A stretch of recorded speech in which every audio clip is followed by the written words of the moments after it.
we've heard politicians, we've heard chief execs and entrepreneurs, we've heard investors, we've heard scientists, we've heard ethnographers, all sharing their vision for how we get the next 10 years right. And this next session, we'll see a phenomenal force from the world of entertainment, sharing their views on life lessons and leadership.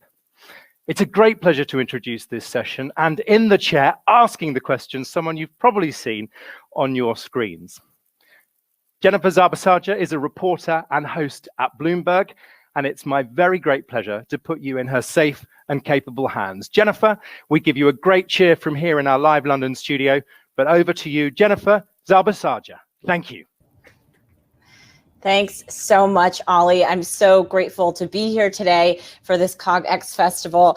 Now, I'm excited to talk about this and to talk about this session on life lessons and leadership, and really excited to bring in our next guest, who really doesn't need much of an introduction, but I'm going to give Matthew McConaughey one anyway. So he is an Academy Award-winning actor, producer, but he's also so many other things. He is a father, he is a husband, he is a son, he is a brother, and most recently, he added something else to his resume, becoming a New York Times bestselling author for his autobiography, Greenlights, which I have right here. And I'm really grateful to bring him in for this conversation today on life lessons and leadership. So Matthew, thanks so much for being here. How's it going in Texas? Very nice. It's warming up down here in Texas, Jennifer. We're doing good. It's warming up, and you're in your Airstream, we should note. Yes. And I'm so glad to have you here. I mean, Matthew, I have to tell you first, I thoroughly enjoyed Greenlights. It's entertaining, it's insightful, it's emotional, and there's so many things about it that I want to tackle, but I really want to start with something that you said in the beginning of this book, and I want to just share this quote with the audience who maybe has not read it. So you said, sometimes you got to go back to go forward. And I don't mean going back to reminisce or chase ghosts. I mean, go back to see where you came from, where you've been, and how you got here. So Matthew, let's just start here. How did you, an Academy Award-winning actor, get to the point where you decided you wanted to go into the desert and revisit some of these stories? Yeah, great question. Because I dared myself to go away to the desert and see if all of my journals that I've been keeping for 36 years were worthy of sharing in a book form. I dared myself for 15 years and never had the courage to do it. I've never been one that is very comfortable looking over my shoulder. Never been one that is really comfortable at even watching movies I've done or interviews I've done. I like to do it and move forward. But I started challenging myself. I said, well, why are you so scared to look back, Matthew?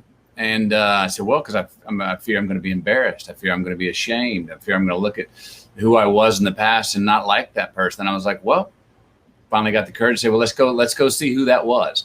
And I did have all those emotions when I went back and looked at 36 years of my journals. I was embarrassed, but most of the stuff I was embarrassed about, I ended up laughing about. I was ashamed. I did feel guilty about certain things, but I either forgave myself for it or saw that there was a lesson in the times that I screwed up or felt what I felt guilty for. You know, I think in going forward, it's probably me at a time looking for definition and what I'm seeking about my next however many years, the next half of my life. I really felt it was important to go do inventory on my previous 50 and say, well, let's see how you got here, how you lucked into getting here, how you worked to get here, how you hustled to get here. And let's see if we can find some science to our satisfaction and maybe some science to our dissatisfaction so we can customize going forward. How do you work up that courage? Well, a wife who gives me a kick in the backside helps. You know, I didn't have full courage at the beginning. I actually only had the courage to get a ghostwriter to come on. And that ghostwriter and I met one time, then he got pulled from the project by the company he worked for. And just as I was saying, well, I think I need to find another ghostwriter, I looked at my wife, she looked at me, we didn't say a word, and was like, this is a gift. I got to go do it. And so she and myself agreed. I said, I'm heading out. And I went off to the desert for 12 days, came back home, handled my honeydews, and then went off about 4 other trips for 12 days on my own. And this is what I came out with. And I want to talk about the analogy of traffic lights that you use, green lights. I mean, how did you come to the decision to include green lights, yellow lights, and red lights, to include these moments in our lives? That came after the 52 days in the desert of writing it. I didn't know what the title or the central theme was going into it. I really wanted to look at how I'd seen the world, how I'd approached life over the last 50 years and see what theme came out of it. And that's where Greenlights came. What I noticed was, obviously we all love green lights in our life, in our Autobahn of life. We love the green lights. They say, go, proceed, more, please. Attaboy, way to go. Their approval, affirmation. We don't like yellow and red lights. They slow us down and they stop us. They can be a time of introspection, a time of having to do what I did, look over my shoulder and look back and go, I'm going to take some inventory. They can be an interruption. They can be an intervention, that if they slow us down or stop our flow. Now, a red light, full stop. Oh, crisis. I got a deal. I really have to deal with the situation. We don't like them. But what I found is that all the red and yellow lights that I had in my life, and I believe this is true for most of humanity, they have lessons in them we're supposed to learn. And when we learn the lesson in them, that makes them a green light. That gives them a green light asset. So that's why the cover, if you look under the picture of my profile, it's a traffic light with 3 green lights, meaning that all the yellows and reds in the rear view mirror of our life, if we look at them the right way, are actually green lights. I have the book cover right here for anybody to see. Matthew, do you think that's something that everyone should be able to do or get to that point in their lives, to be able to look back at, revisit some of these personal stories that they have and sort of reflect in the way that you did? I think it's something that everyone should do if we can. Damn, it can be hard though. And a lot of us have different pasts that we want to block out, and I don't want to think of that again. I have some of those in my own life that I'm like, I don't even want that crossing my mind. I have things that have come up in my past that'll wake me up with nightmares in the middle of the night, and I'll be like, oh, I'm so glad I made it through that. I don't even want to think about that again. But I think there's great value in at least looking those monsters in the eye.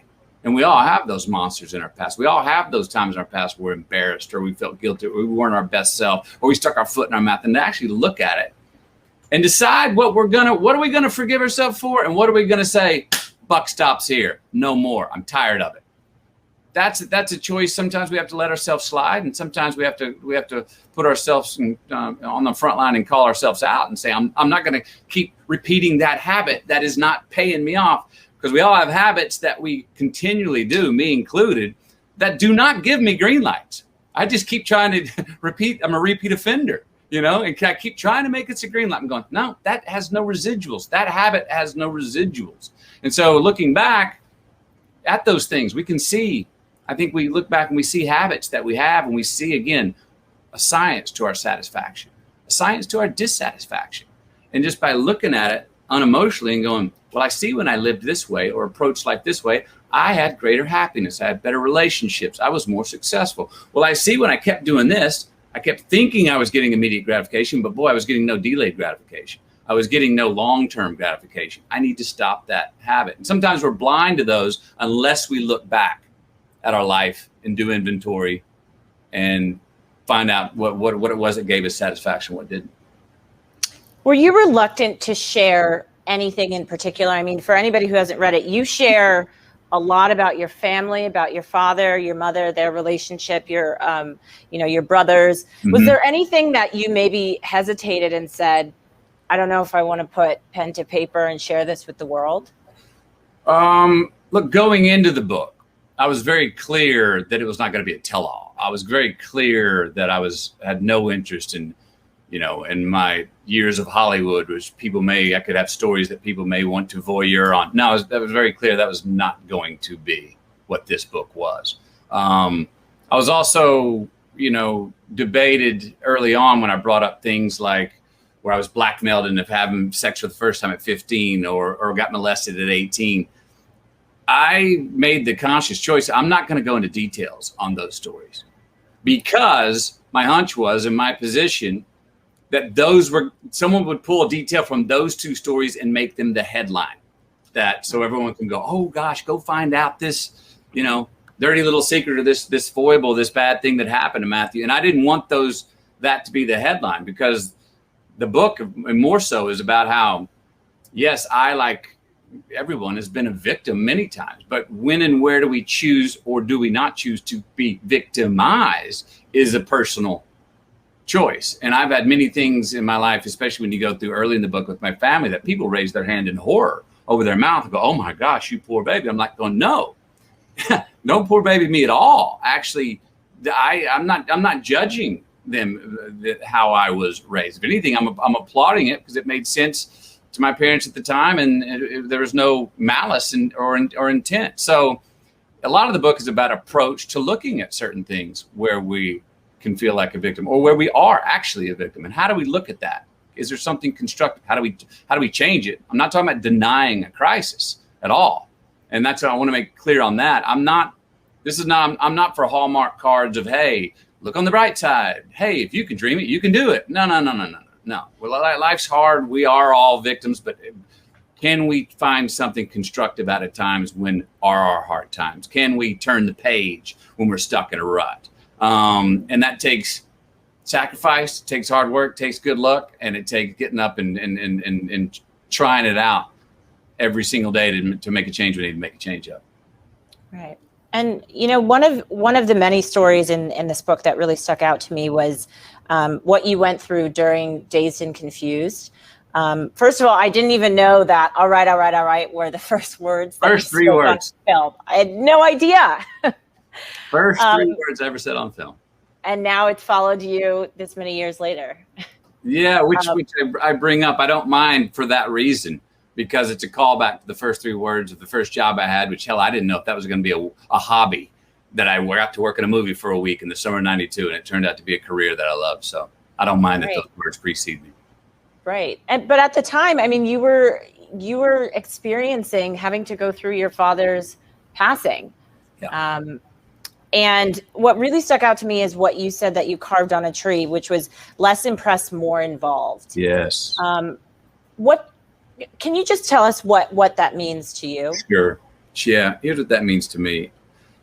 When my father passed, anyone out there who's lost a father or a mother or maybe even a close loved one, it really sobers you up. It really makes you look the world square in the eye. And what I noticed after my father passed away was that there were things in this mortal life we're living that I was maybe had too much reverence for. Money, fame, people that I held on high, and they felt almost unattainable. And if I ran into those situations, maybe I was nervous and because I was, I was too impressed with certain mortal things. I also noticed that there were certain things that I looked down upon in life, condescended, patronized, sloughed off. It's not worthy of me. Well, after my father passed, those things that I maybe gave too much reverence to and looked upon high, lowered down to eye level. Those things that I was looking down upon, patronizing, raised up to eye level. And my chin was higher, my heart was higher, my shoulders went back, and I said, it's time to become a man, Matthew. I know it was obvious I no longer had my physical father there to have my back. He was always a safety net, subconsciously or subconsciously.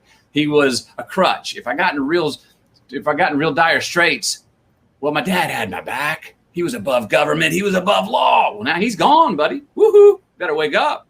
Better man up. Better person up. So I started to become more involved in things in my life instead of so impressed. And I think that it happens for all of us. I continue to remind myself of that quote because being less impressed, more involved does not mean losing any respect for a situation or a person. It just means don't hold them at such high esteem that you cannot be yourself and give your best to the situation and to them. We do it in relationships. We hold our partner in such high esteem. It's unfair to them and us because we have such reverence for them. They can't live up to it.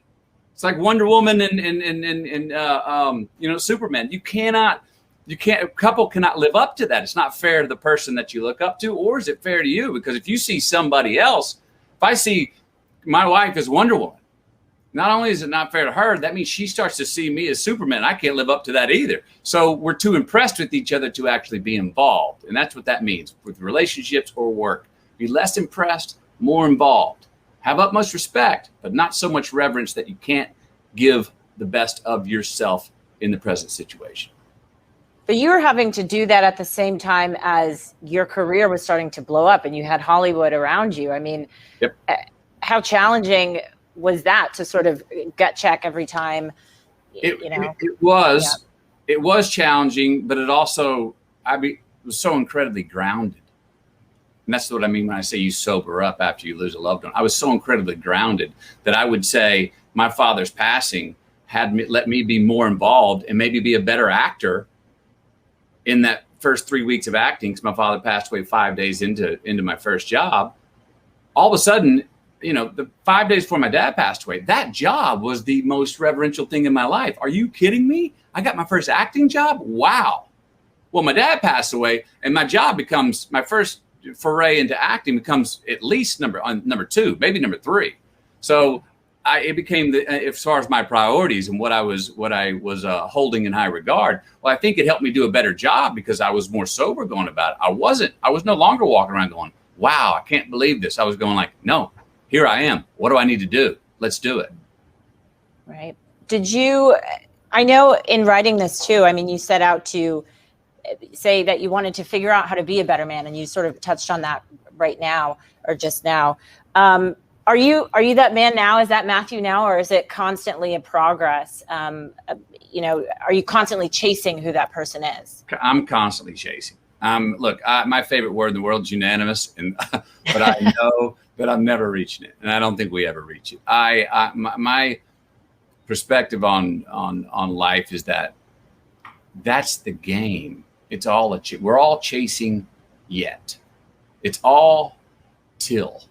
We never have the ta-da moment and go, ta-da, I've got it figured out. No, we reach a summit. It's not a false summit, but what happens when we reach a summit? Whoa, there's 1,000 more summits on the other side, and they're maybe higher or further away, or there's more of them and they're shorter right in front of us. So I think, that we go out on our deathbed never having reached the place that we could ultimately be. But that's the point. We're never going to ultimately be there. I think that's the game of life. If we can just keep chasing yet and not completely chase things like, oh, I have to find pure happiness. Well, that's a destination. And we feel like, oh, if I get there, I'll never lose it. Yes, you will. Yes, we all do. So let's not think about it like chasing happiness. Let's see if we can just have more joy in the process of the chasing it, knowing we're never actually going to get it. And I think that's as good as it gets in life, is that we just keep updating. It's like a staircase. Just keep updating. See how many steps forward, how much closer to our truer selves or better selves can we get in the time that we have here in this life. I think that's as good as it gets. And I think, Matthew, from the outside looking in, another part of your book that I found really interesting was during your rom-com, where you were starring in a lot of rom-coms, things were going seemingly so well. It seemed like they were all the green lights, right? Because you took the baton from Hugh Grant, as you said. But you decided to pull over because you needed some yellow lights, your words. I needed yellow lights. I think we all know out there, look, when things are going well, we don't want to trip ourselves when we're running downhill. We don't want to be that masochist, and I've done that before. But we do need to check ourselves and go, do I have the right resistance in my life to overcome? I was not having the right resistance to overcome. And how that came to me is that I just had a newborn child with Camilla. All of a sudden, my life was as vital as ever. My ceiling of emotions, of joy, were higher than ever. My basements of emotions of pain and anger were lower than ever. Yet my roles in my work was a much more shallow bandwidth of those ceilings and basements of emotions and humanity. So I said, boy, I'd like my work to challenge the vitality I have in my life. Is that possible? Where do I find that? Oh, it's in these dramas I want to do. Well, guess what, Matthew? Hollywood ain't offering you those dramas. They want you to stay in your lane and keep doing the romantic comedies, which I'm very thankful for. But damn it, I'm going to roll the dice and bet that if I quit doing what I've been doing, which is romantic comedies, maybe what I want to do will come to me. And it was a 2-year process, and it was a one-way ticket to limbo because I didn't know if it was ever going to come back. And 2 years later, I did get that call. And as I write about in the book, it turned out to be, unbeknownst to me at the time, an unbranding phase, meaning I was gone 2 years, not doing rom-coms, not in the theater, not in your living room. You didn't see me shirtless on the beach. It became, after 2 years, well, where the hell's McConaughey? And when it became Where the Hell's McConaughey, then it became, well, you know who might be a new, novel, interesting idea for this drama? That guy who we don't know where he's been, the guy who used to do rom-com, McConaughey. So it was an unbranding phase, and one that it was a big risk.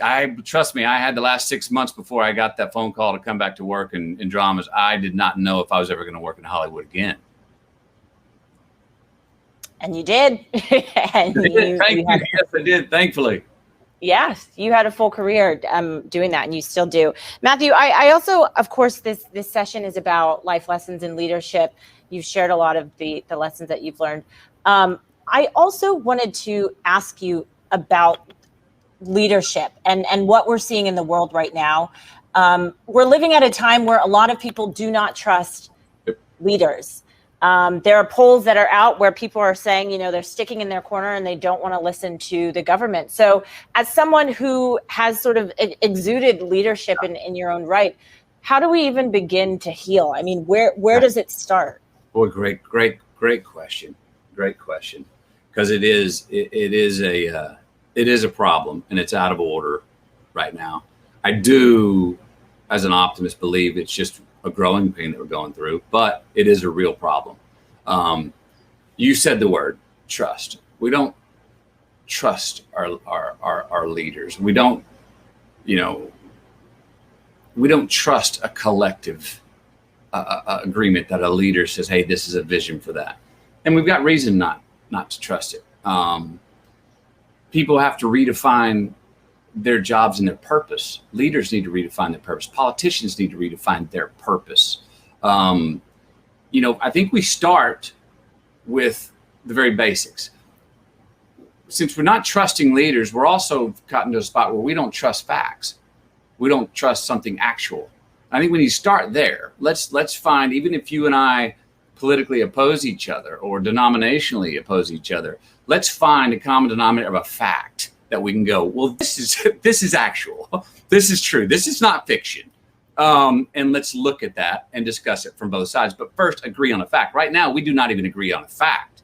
We're not even, we don't know. Where do you get your news? Who do you listen to? Well, there's a million experts online. Well, geez, I might as well listen to John Doe here, who just said he's an expert, rather than listening to so-and-so on my nightly news, because they fibbed to me last time, or at least that's what someone told me they did, and I don't know who to believe. So what have we done? We've bunkered down, kind of gone to, especially I think in America with our sense of individualism, we've bunkered down and said, okay, well, I'm going to take care of mine. And then also in this last year of COVID limbo, with uncertain futures, with people needing identity and something to believe in, people ran to the extremes just so they could have a flagpole to hang on to go, okay, I've got some compatriots here. My hunch is that now hopefully people will start to have some buyer's remorse that will come back to the table and go, okay, I agree, that's a fact. Now, how can our leaders earn our trust back? Where have we seen CEOs actually do things, be more competent than the government in certain ways over the last year? In many ways, we did. They're going to have to earn our trust back. But we're also going to have to come in with a bit of an olive branch and going, all right, you're asking me to trust you. I'm open to trusting you. Because right now, some people are just like, I distrust. A lot of people go into every engagement, every conversation, zero amount of trust until you earn my trust. We're going to have to come in with at least 50% an olive branch of going, okay, you've admitted, you've given me reasons not to trust you, but you want to make amends. I'm open to trusting you. Because if we have no trust, then we don't trust ourselves. We don't trust our neighbors. We don't trust our friends. We don't trust our family. That's a vicious circle that is definitely not evolution. Right. And you call yourself an optimist. So you are optimistic that this is possible? Yes. Again, as I said, my favorite word in the world is unanimous. I know we're never going to get there. Yeah. But I damn sure know and believe that we can do better than we're doing now. When I say optimist, I'm not a foolish optimist, like see the glass half full instead of half empty. No, we got to see where it's half empty and go, why do we see it that way? Why is it half empty? Well, let's call that out. That doesn't cancel out the fact that it's half full as well, but let's dissect why it's empty or half empty. And that's part of what we're doing now. Yes, we'll come out of this. We're worldwide,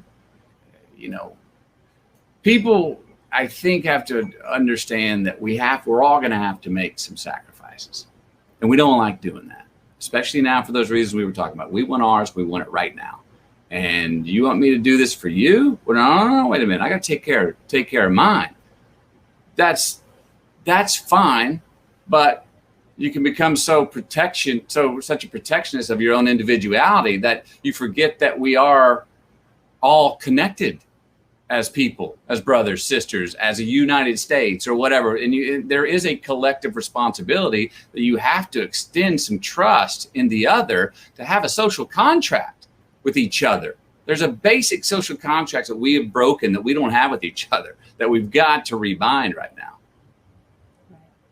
And Matthew, did Greenlights, I know you've talked about this next chapter in your life now that you're 51.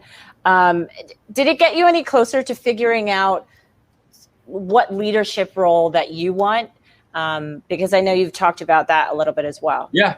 I mean, it definitely got me closer in ways that I don't even know yet, because for 30 years, I've done movies that were someone else's script, directed by someone else, edited by someone else. This was mine. I went and wrote this. I directed it. I edited it, so to speak. So in doing the inventory on myself and my past, it made it much clearer about who and why I understand my why of my future. What I'm working on is the how and the where. And I wouldn't be as clear on my why if I didn't understand more clearly of who I've been the last 50 years.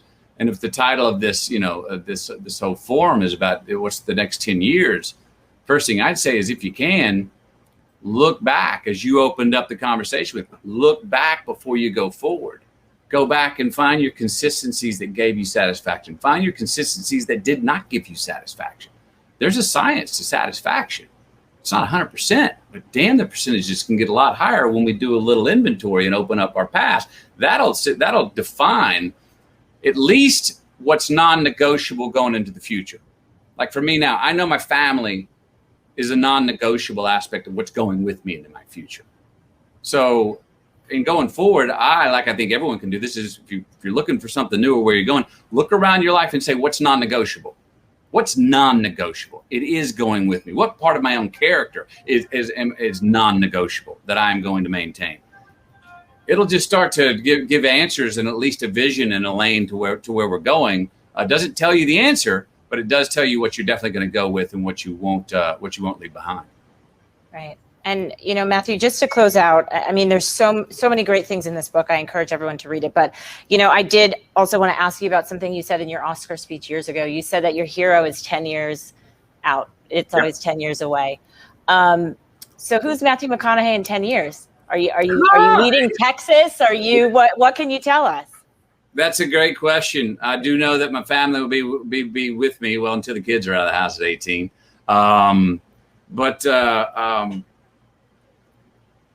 That's still to be determined. That's still who I'm chasing. And I'll continue. Tomorrow it'll be another 10 years later, and next year it'll be 10 years after that. I want to be more me. I want to be the best version of myself that I can be. I want to be truer to myself, mentally, spiritually, physically. And I'm trying to, that's what I'm chasing. And also I love hard work, but I also, I like to enjoy my work, and I find I'm better at my work, and I'm actually get better results when I enjoy the process of the work that I'm doing. I love building. And so I'm building towards my better self, how I can be more useful to me, my family, and to the most amount of people. Potentially Texas. You did not say no to that, but we'll definitely have to see. Matthew McConaughey, thank you so much for this discussion. Again, I want to share it's Greenlights, and I really appreciate your time. We all really appreciate your insight on life lessons and leadership. Thanks so much. You're welcome. I enjoyed talking to you. Look forward to the next time. Thanks, everybody. Thanks.